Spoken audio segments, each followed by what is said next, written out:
Guitars are a worldwide fascination, from the young to the old, to places all over the globe. It has propelled many to achieve success in the music industry. But how did this simple instrument create such a global impact and influence? Through current pop culture and television, the guitar has been closely associated with its electric counterpart. However, in country, its roots stretch across the earth. In this video, I'll be discussing the brief history and evolution of the guitar. Even though the guitar is commonly associated with Western culture, there have been many influences across the globe that led to its formation. The modern word guitar can be traced back to ancient Greek culture and religion. The guitarra, which is a Spanish term for guitar, was derived from the Latin word cithara. The Latin word derived from the Greek word kithara. The kithara was the largest and most impressive of the Greek instruments. The origin of the word kithara dates back to the Greek gods Hermes and Apollo. The kithara was a variation of an earlier Greek instrument called lyre, which resembled the harp. Hermes was the son of Zeus and Maia. From his birth, he exhibited a faculty for cunning and dissimulation. After his birth, he crept stealthily out of the cave in which he was born to steal some oxen belonging to his brother Apollo. Along the way, he found a tortoise, which he killed and stretched 7 strings across its empty shell, inventing a lyre. While undergoing a trial after being caught for stealing oxen, he happened to strum the strings of his instrument, instantly catching the attention of Apollo. As Apollo's desire to possess the instrument grew rapidly, he gladly offered the oxen in exchange. As a result, currently, the lyre is closely associated with Apollo. Even though there have been many similar string instruments across the globe, historians often link the Arabic oud to be the closest ancestor to the modern guitar. The 10-stringed Arabic oud was brought into the northern Mediterranean coast by the Moors. The Moors were inhabitants from northern and west Africa. The Arabic musician Mansur Zalzal adopted the Persian instrument barbad and modified it, thus creating the oud. The barbad was originally fretless, with a soundbox constructed of thin staves of wood. The oud could be both played with a pick or a slide. Eventually, the Arabic oud was refined by having frets added to its neck, giving birth to the modern lute. The lute is similar in build to the present-day guitar. Though it does not have a sound hole, a soundboard existed.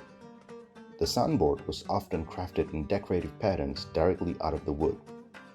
The strings, however, were made out of animal guts, often from the intestine of sheep.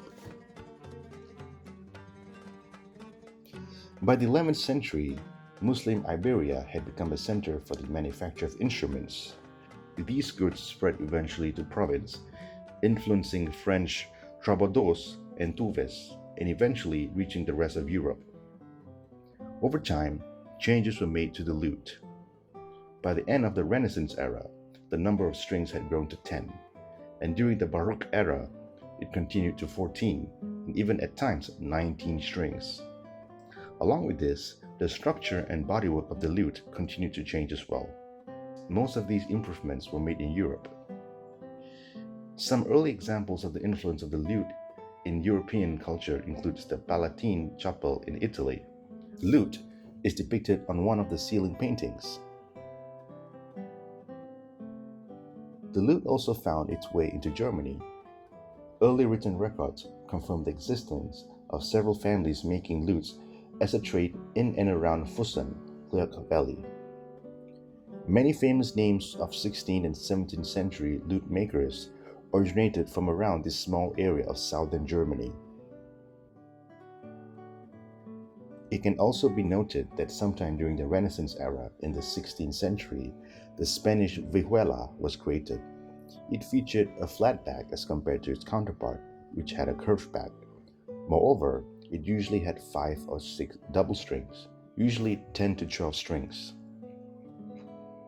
The vihuela, however, was short-lived and soon faded away towards the end of the 16th century. The Baroque guitar soon replaced the Renaissance lute, and Spanish vihuela developed sometime between 1600 to 1750.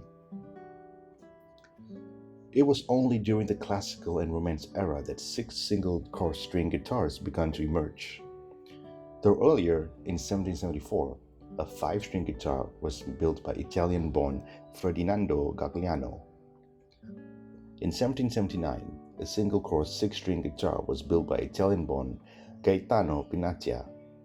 However, the defining moment came when Spanish luthier Antonio Torres made significant changes to the guitar. Majority of the classical guitar nowadays are based off his initial design. He enlarged the body of the guitar and introduced a fan-style bracing sometime around 1850. As a result, the guitar's tone got enhanced and its volume increased. It should be noted that most guitars that were manufactured during this era had changed to nylon strings. Sometime in the same era, a German played a huge part in guitar history. Born in 1796 into a family of violin, cabinet, and guitar makers, Christian Frederick Martin soon decided to follow in the footsteps of his family.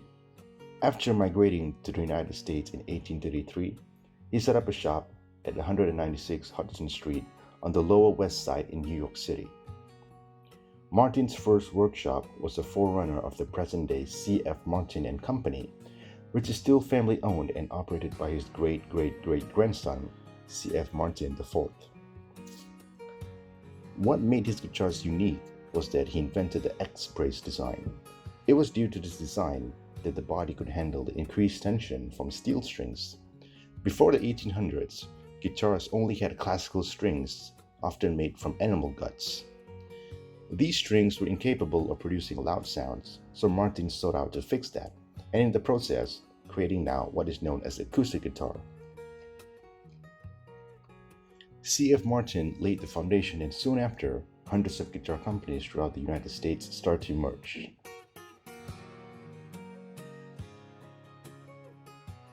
As years passed, sometime in the early 1930s, musicians and guitar makers started to experiment with amplifying the sound of the guitars.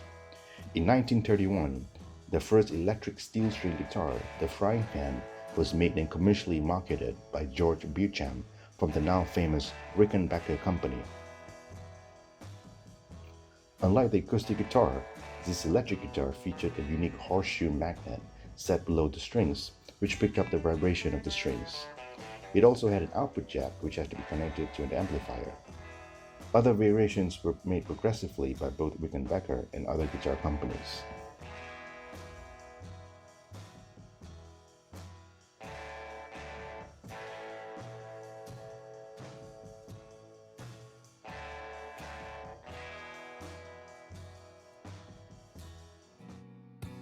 Overall, since the beginning of the early guitar, many have dedicated themselves to playing and crafting this instrument.